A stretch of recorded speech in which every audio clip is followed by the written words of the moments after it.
Ok, bueno, vamos a continuar nada más antes de que prosigan. Esta es la presentación que trae el número 67 y que está relacionado precisamente con la actividad que están haciendo. Entonces, el día de ayer se quedaron en la instalación de Cuemu, o previa a la instalación.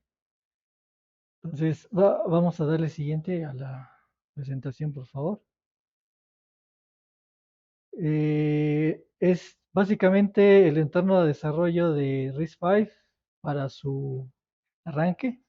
Lo vamos a tomar un poco más adelante.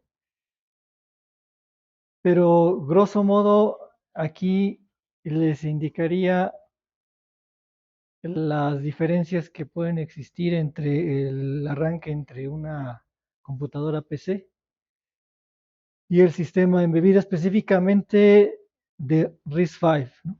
Aunque se asemeja mucho con respecto a algunos otros sistemas embebidos.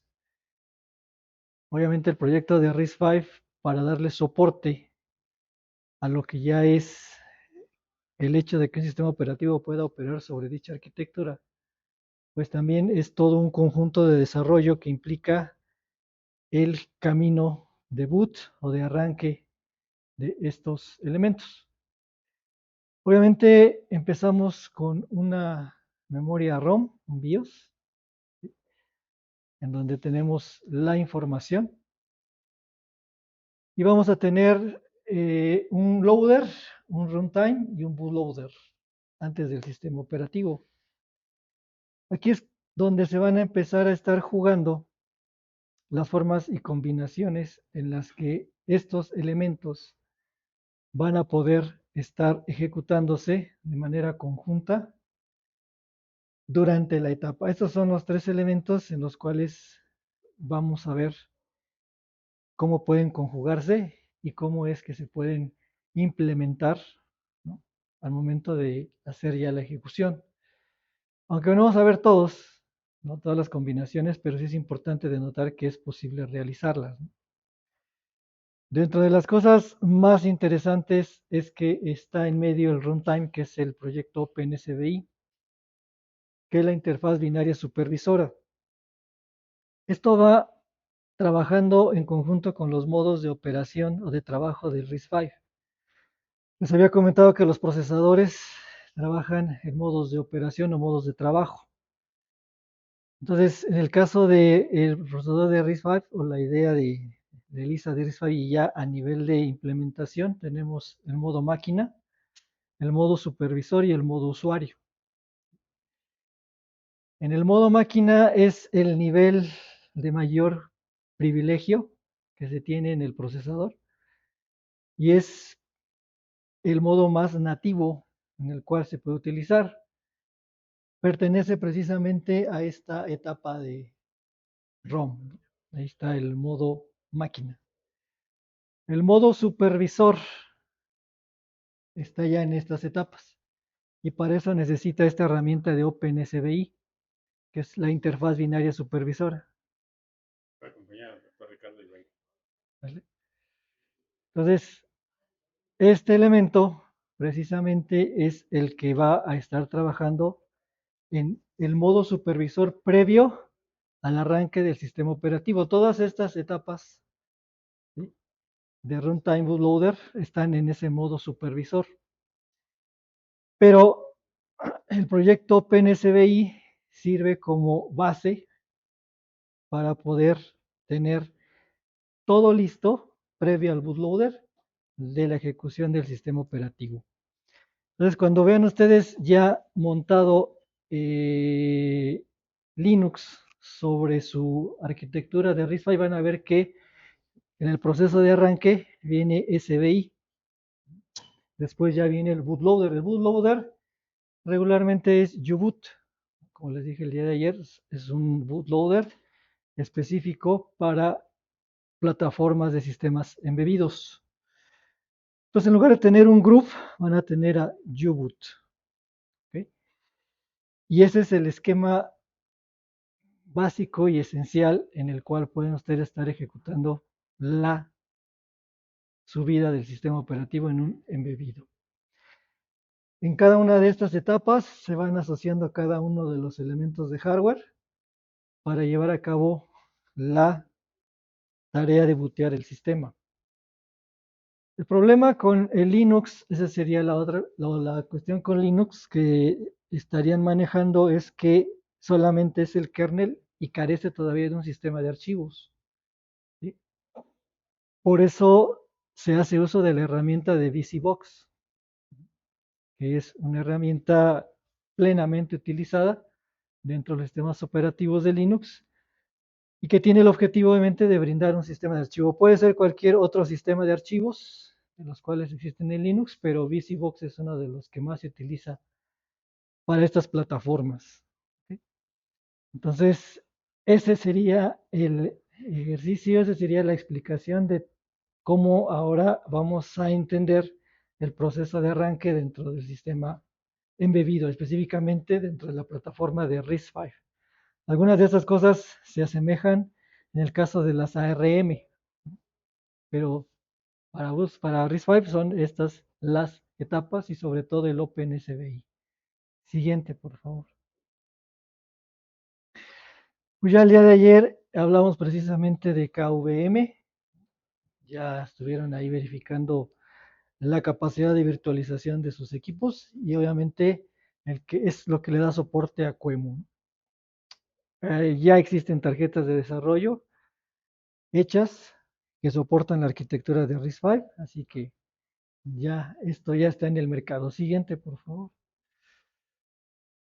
Bueno, como les decía ayer, ¿qué necesitan? Pues su sistema operativo correspondiente de Linux, su toolchain, su QEMU. SBI en el caso de el Linux que van a bajar ya viene implementado, pero pueden hacer la tarea de compilar U-boot, compilar SBI y después ligarlos e ir viendo cómo va todo el proceso. ¿Sí? Pero en las herramientas que ustedes van a utilizar ya viene todo integrado. Pero sí se puede hacer todo ese paso. O sea, primero bajo QEMU, instalo el toolchain y luego compilo U-boot y luego compilo SBI. Y SBI, como vimos en la figura anterior, pues es la que da soporte al bootloader. Entonces ya, desde ese momento ya puedo yo correr el bootloader sin ningún problema. Dale, siguiente, por favor. Y bueno, es obvio y natural que yo, como les dije el día de ayer, para este tipo de desarrollos, pues necesito un compilador cruzado. Y ese está dentro del toolchain. Entonces, en esta figura, pues básicamente les está dando la explicación del por qué necesito ese compilador cruzado, ¿no? Estoy yo en una máquina con una arquitectura, en este caso x86, y voy a generar un archivo ejecutable o de salida o una imagen de sistema operativo para otra arquitectura. Entonces, al hacer eso, necesito compiladores cruzados. Entonces, ¿eso qué quiere decir? Que en sus archivos de configuración, ¿no? En el archivo de configuración, antes de mandar a hacer el make de los proyectos, tanto de Linux como de VisiBox, requieren que tome el compilador cruzado. Le tienen que decir, vas a compilar este código, pero haciendo uso del compilador cruzado, no del GCC. Si no le ponen eso, va a tomar el GCC y va a tomar de como salida o target la arquitectura anfitriona, ¿no? Le tienen que decir en sus proyectos que van a realizar que va a tener que tomar al compilador cruzado y eso solamente lo hacen en el archivo de configuración. El día de ayer estuvieron compilando Linux, el kernel de Linux, y hicieron la copia de los archivos de configuración, pero ahora van a generar precisamente con esos parámetros una información del archivo de configuración y se van a meter al archivo de configuración para ver qué contiene y van a ver información precisamente relacionada con eso, ¿no? Bueno, entonces, ojo, nunca pierdan que necesitan indicarle que el compilador que van a utilizar para generar la salida del archivo ya de instalación, pues tiene que ser con el compilador cruzado. En las plataformas de RISC-V, como vimos el día de ayer, hay para 32 y 64 bits. Entonces ustedes pueden darle soporte a las dos eh, formas de trabajo de los procesadores de RISC-V. Siguiente, por favor. Bueno, es exactamente lo mismo. Igual sucede con otras arquitecturas, ¿no? Lo bonito de Raspberry es que ustedes ya nada más bajan la imagen de Raspbian y la pueden ya bajar inmediatamente a la SD card, ¿no? Y el proceso de instalación lo hace solo. Pero también pueden hacer la carga de una imagen de ARM o de la Raspberry Pi para el QEMU, ¿no? Eso no habría tanto problema. Siguiente, por favor. Bueno, estas son la tabla de las diferentes bibliotecas que el día de ayer instalaron y básicamente lo mismo que viene ahí en el documento. Siguiente, por favor. Y siguiente, ahí sí nos vamos a detener. Y pues, ok, una de las cosas importantes es que van a tener que establecer variables de entorno, porque recuerden que el toolchain lo van a, precisamente el día de ayer les dije que iban a crear una carpeta debajo de OPT, RISC-V. La idea es que sobre esa carpeta se va a ir el toolchain, ¿sí? Entonces, como van a necesitar el compilador cruzado, entonces tienen que generar la variable de entorno para que vaya y tenga como referencia esa trayectoria, ¿sí? Le digan, allá está mi compilador cruzado, ¿vale? Entonces van a tener que hacer uso de la variable export y agregársela a la variable path de su sistema, es decir, su variable de entorno. Entonces, tienen que crear una variable y la tienen que agregar al path, ¿sí? Como ya tienen ahí su carpeta de RISC-V sobre debajo de OPT, nada más la agregan al path, bueno, a la variable path, ¿no? Y eso se hace a través de esta instrucción. Entonces hay que darle export. Más adelante vamos a utilizar nuevamente esta línea porque cuando se genere el toolchain va a estar debajo, los fuentes o el compilador va a estar debajo de la carpeta de bin. Vamos a tener que volver bueno, a agregar a la variable de entorno path nuevamente la trayectoria de RISC-V, pero ahora aunada a la carpeta bin. Pero eso cuando ya termine de hacer la compilación del toolchain, ¿no? Tienen que ejecutar, recuerden, debajo de su carpeta de usuario RISC-V, ¿no? O sea, tienen que descomprimir el QEMU. Ahí tienen que ocupar el JIT que tienen ahí. Aquí falta el JIT, ¿no? Para que puedan bajar del JIT QEMU. Pues debajo de su carpeta de RISC-V de su usuario tienen que descomprimir. El Fly se va a tardar un buen rato en compilar su QEMU, ¿no? Ahora sí pueden abrir otra terminal. Ya ahí se va a tardar un rato con QEMU y también se va a tardar un buen rato con el toolchain. Entonces, en otra terminal van a bajar el toolchain, por favor. Sí, eso sí lo pueden bajar en paralelo. Lo que sí ya no pueden hacer en paralelo es compilar Linux ni VisiBox porque requieren el toolchain. Se pueden bajar Linux, pero no pueden compilarlo porque si no van a requerir el toolchain. El toolchain lo pueden bajar debajo de la carpeta de RISC-V, la misma. ¿Sí? Se van ahí de su nombre de usuario, crean, bueno, no crean, ahí, ahorita están, se supone que están sobre QEMU, ¿no? Entonces pásense hacia su carpeta de RISC-V de usuario y ahí hagan el git clone para el toolchain. A ver, en su configuración del toolchain, no nada más la van a dejar como prefix opt RISC-V, ¿sí? Bueno, esta es su variable de entorno, ¿no? La que acabamos de hacer de RISC. Este es el path. Ahí pueden poner su variable de entorno. Pero le van a agregar esto de host igual a RISC-V 64-1elf espacio multilif, por favor. Esto es para que trabaje y baje el compilador de 32 y 64 bits. Y esto es para que trabaje con proxy kernel. Esto es proxy kernel y esto es para una multiplataformas, ¿no? No, en el toolchain ya ahorita están acá. Esto lo van a hacer debajo de la carpeta de RISC-V del usuario. Hacen el git clone y se va a crear esta carpeta, ¿no? Entonces se cambian esa tarjeta, esa carpeta y dale, esto no lo hacen. Bueno, esto ya lo hicieron ayer.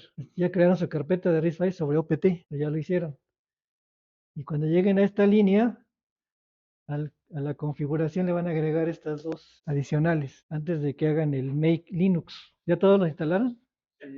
Acá atrás también. El toolchain se va a tardar lo triple que QEMU, ¿no? O más. Sí, así es. En QEMU hay que ejecutar. Ya que se compiló, hay que poner sudo make install en QEMU. Sí, sí, vamos hacia arriba, por favor. A ver si ya instalaron QEMU y ya le dieron el make install a QEMU. Desde la línea de comandos pueden ponerle QEMU-system y el tabulador para que vean cuántas arquitecturas soporta. Bueno, entonces bajo la carpeta de QEMU está una que se llama Home, USR o usuario, no user. Tienen RISC-V y tienen QEMU y tienen una que se llama boot. Entren a la de boot, build, no es boot, es build. Y ahí debe de estar esa instrucción de QEMU system. Sí, pero en el QEMU system guión le dan tabulador para ver qué otras arquitecturas soporta. Bueno, pues fue la que le pusieron, ¿no? Recuerden que pueden hacer un sudo apt get install de QEMU, ¿no? Y eso le instala más arquitecturas. Eso lo vamos a hacer mañana. Pero ahorita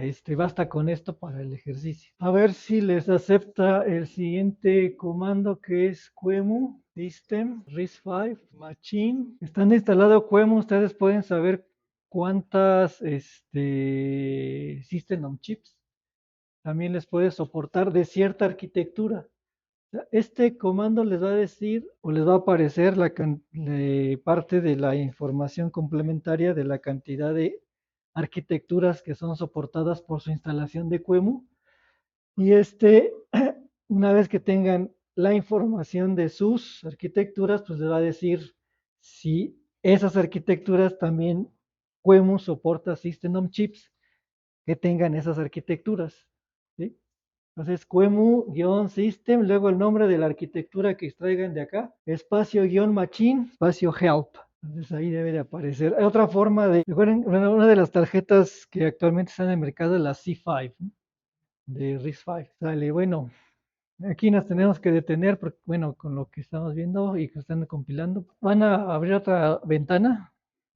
Van a instalar el DDD, el Data Debugger Display y el RARS. Entonces, en otra ventana, aquí sí, o hay que indagar cómo instalar el RARS en Linux, porque tienen ahí en el repositorio tienen el RARS en un zip, pero para Windows. A ver, es así, parte cómo se instala el RARS, pero para Linux. El RARS es un debugger, tanto el DDD como el RAR son depuradores, ¿no? Son debuggers de programas en ensamblador. Nada más que el DDD es para x86 y el RARS es para RISC-V. Entonces ya sé que utilicen el RARS que viene ahí en la carpeta del taller, es un zip. El RARS lo tienen en la carpeta de programas debajo de RARS. Y los dos, bueno, el programa es un .jar, ya es un archivo ejecutable de Java para Windows, ¿no? Y nada más en Windows tienen que ver cómo cargo un .jar. Bueno, entonces vamos a ver, mientras termina, esta es la interfaz gráfica del depurador de DDD. Entonces ya ustedes lo instalan, ¿no? Sudo apt-get install DDD y esa es la interfaz gráfica. El objetivo obviamente es un debugger en donde ya viene código en ensamblador, como mencionamos hace un momento, pero obviamente de la arquitectura x86. En su carpeta de programas viene ahí una que dice ensamblador. Bueno, si ya todos ubicaron esa carpeta y ya la tienen en su sistema, ahí tendrán contenido de información al interior. Chéquenlo nada más. Bueno, entonces ya todos están ahí. Y si el contenido es el mismo, deben de estar en los archivos .es principalmente. Recuerden que en Linux los programas de ensamblador para x86 tienen la extensión .s. Entonces vamos a ver el contenido del archivo hola.s. Ahí lo tienen ustedes desplegado en la terminal. Ese es el contenido del archivo hola.s. Y bueno, lo interesante es asociar precisamente los conceptos de el área de datos, el área de texto que hemos mencionado y que obviamente corresponden a un proceso. Dentro de las directivas del ensamblador, que obviamente están comprendidas dentro de ellas data y start text, pues tenemos la de definición de las variables o del tipo de datos, así como en C definimos un dato, pues ustedes saben que en el ensamblador también un tipo de dato de long, con el nombre de la variable y su valor inicializado. Eso obviamente va dentro del área de datos.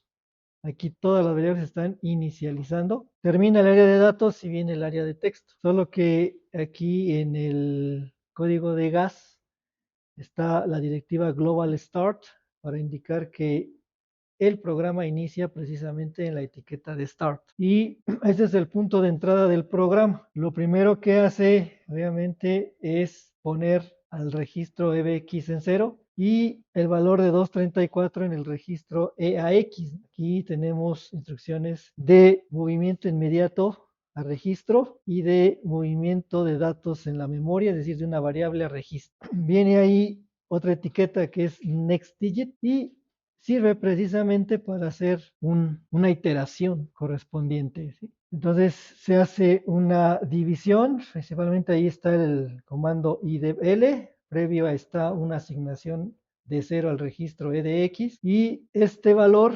correspondiente se divide entre 10, se suma 1 a nuestro contador ebx y en caso de que sea más grande que 0, el contenido de el contador, en este caso X, provoca el salto a la etiqueta next digit. Al final, pues obviamente pone el contador en la memoria len y termina con una interrupción, como les dije, aquí está estas tres líneas del ensamblador, es el return, es como si fuera el return del C. Aquí ya devuelve el control al shell, el programa. Cuando tenemos un 0 en EBX y un 1 en EAX, y causamos la interrupción 080.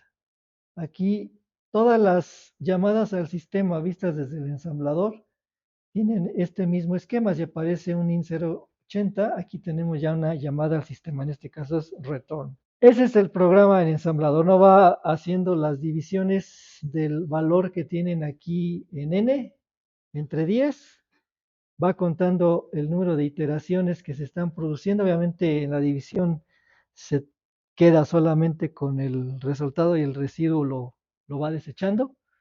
Y el número de veces que itera con respecto a la división de 34, entonces lo guarda y ahí lo coloca en la memoria, en el dato de memoria, que es length. Es muy sencillo y es muy simple, obviamente. Para el caso de este programa, pues pueden usar GCC, ¿no? O sea, pueden compilarlo con GCC y obtener ya el ejecutable. El compilador de GCC no tiene problemas si es C o es ensamblador, esa es la ventaja, ¿no? Como les dije, por eso es capaz de compilar el kernel, independientemente de que parte esté hecha en ensamblador y parte está hecha en C, ¿no? Pero vamos a utilizar el ensamblador que viene previamente instalado o predeterminadamente instalado en Linux y para ello utilizamos la instrucción AS. Entonces vamos a ensamblar ese programa. El ensamblado es muy similar a GCC, nada más que en lugar de ponerle GCC, le ponemos AS, luego el nombre del programa fuente, en este caso hola.s y nuestra salida a un archivo objeto. Entonces tenemos AS, hola.s-o, hola.obj, ¿no? Hasta ahí tenemos el resultado del ensamblado. Y si queremos crear el ejecutable, tenemos que hacer uso del enlazador, del linker. Entonces, el enlazador por omisión que tiene Linux se llama LD. Entonces, va a tomar el archivo fuente, que en este caso es el target del ensamblado, el OBJ, y le vamos a decir que genere el archivo ejecutable .exe, ¿no? Entonces aquí ya ensambló, ya enlazó, ya tenemos un ejecutable ahí, ya deberíamos de tener un ejecutable ahí, que es precisamente hola.exe, ¿no? Ahí lo deben de tener con su fecha de modificación. Bueno, la herramienta de DDD sirve precisamente para ir depurando la ejecución del programa en ensamblador e ir viendo precisamente cómo va ejecutándose las instrucciones. Vamos, antes de correr el DDD debemos de modificar el ensamblado para que la herramienta de GDD tome o se cree un archivo que, o bien el archivo OBJ o el archivo ejecutable más bien de salida, va a tener un formato que el DDD puede leer y ya podemos ver su conjunto de instrucciones, ¿no? Entonces, en el ensamblado le vamos a agregar el parámetro --gs_tabs. Ya tenemos ahí --gs_tabs. Y volvemos a ensamblar el programa. Ya tenemos un punto .obj nuevo y volvemos a enlazarlo con LD. Vale, entonces, ahora sí nuestro ejecutable ya puede ser cargado por DDD para visualizar su ejecución en el depurador. Bueno, le dan entonces DDD que ya instalaron y el ejecutable, por favor, y les tiene que levantar la interfaz gráfica. Esta interfaz gráfica, pues obviamente es más ilustrativa que trabajar con el depurador que por omisión tiene Linux, que se llama GDB, o el GNU Debugger, ¿no? Pero a final de cuentas trabaja encima del GDB, toda la parte de depuración la hace apoyándose de GDB, nada más que GDB se ejecuta en modo texto y esta DDD en una interfaz gráfica. Bueno, pues cargó el programa en ensamblador y aquí lo interesante son los menús que tienen en la parte superior. Ustedes pueden ver en View la consola del GDB, la ventana de código fuente y la ventana de código máquina. Pueden, si quieren, ver la ventana de datos del área de datos también. Aquí se habilitan o deshabilitan. Aquí tienen en esta parte, aquí está la que les decía yo el día de ayer, que es las direcciones virtuales, ¿no? Las direcciones virtuales que se generan en los programas y que tienen que pasar posteriormente por la MMU para que se conviertan en unas direcciones reales. Pero aquí ya está codificada la parte de direcciones virtuales del programa, ¿sí? Así es como el sistema operativo interpreta las direcciones virtuales que se están generando. En el menú de Program, ustedes tienen varias opciones, obviamente, para ir ejecutando el programa. Ahorita le vamos a poner un breakpoint para que vaya ejecutándose a partir de ese breakpoint o colocar varios breakpoints y ir viendo cómo se va a ir ejecutando este programa paso a paso. Por eso es un depurador. Cuando ustedes cargan esto ya y se empieza la ejecución, se convierte en un proceso, pero como es un debugger, cada vez que hagamos un step y, o sea, un step, es una interrupción y un paro de ejecución de programa y es lo que les decía que al scheduler, pues bueno, no le da tiempo, vamos, tiene que esperar a que llegue esa interrupción para que pueda darle otra vez el acceso al programa y entonces el slot de tiempo o esas ventanitas de ejecución que le corresponde a este proceso, pues nunca son todo ese tiempo, ¿no? El scheduler tiene que liberarlo por esas situaciones. Claro que eso es cuando hacen un debugger, ¿no? Bueno, hay un menú de comandos para ir jugando con la ejecución precisamente del programa. Y el menú de status, aquí es donde ustedes pueden ver los valores de los registros del procesador. Como si le acabo de dar ahí a registers, pero como todavía el programa no está en ejecución, no me está cargando los registros del procesador. Y finalmente, bueno, source y data. Data les puede desplegar el área de memoria de datos, ¿sí? Ahí donde están cargados estos valores. ¿Vale? Desplegar las variables locales, algunos argumentos. Entonces vamos a ponerle un breakpoint ahí exactamente en la etiqueta de inicio, que es en Start. Con su mouse se pueden colocar ahí encima de la etiqueta y le dan botón derecho y ahí aparece un menú emergente la primera opción dice set breakpoint, ¿no? Y vamos a dar otro breakpoint ahí en donde está el jump grader, ¿no? O sea, el salto condicional, para ir obviamente viendo los contenidos de los registros, cómo van cambiando y ya ustedes si quieren ver las partes de la memoria. Aquí, no sé si les apareció este menú inmediatamente aquí. Si no, ahí cuando van a Program, ahí comienza su parte, ¿no? Entonces, o le dan en Program Run o le dan aquí en esta que apareció el Run, ¿no? La ejecución del programa. Entonces, ahora sí puedo irme a Status y ver la de registers y ahora sí me aparecen los registros del procesador. Como es una máquina de 64 bits de Intel, pues obviamente ahí están los RAX, RBX, RCX y RDX, ¿no? Y también ya esta arquitectura tiene los R8, R9, R10. Bueno, ayer mencionábamos que la de RISC-V tiene 32 registros.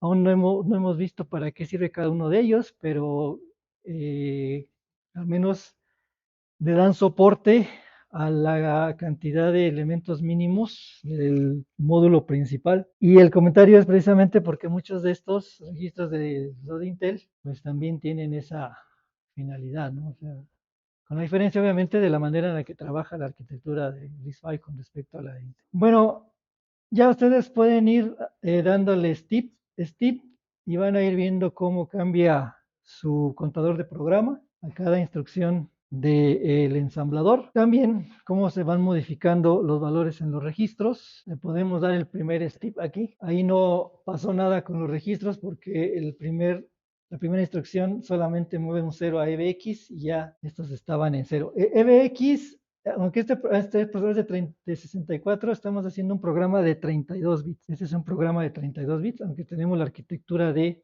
64. Y en la siguiente instrucción, que ahora sí mueve el dato, el valor que tiene la variable n a EAX, ahí sí ya se nota la carga en el registro AX de ese valor que se vino de la memoria, ¿no? Del área de datos. Y así pueden ir ustedes ejecutando instrucción por instrucción e ir viendo qué es lo que hace cada una de ellas y cómo van visualizando esas informaciones. También obviamente el registro de banderas y demás elementos que conforman la arquitectura de este procesador. Allá tienen, en la parte inferior tienen la eFLAGS y tienen el contador de programa, ¿sí? El apuntador de instrucción, ¿no? ¿Vale? Entonces, aquí está apuntando, aquí está la área de memoria virtual, aquí está el valor que tiene el IP y coincide actualmente con ese dato, ¿no? Bueno, pues los dejo ahí jugando y vamos a darle un break. Todavía no termina el toolchain, ¿verdad?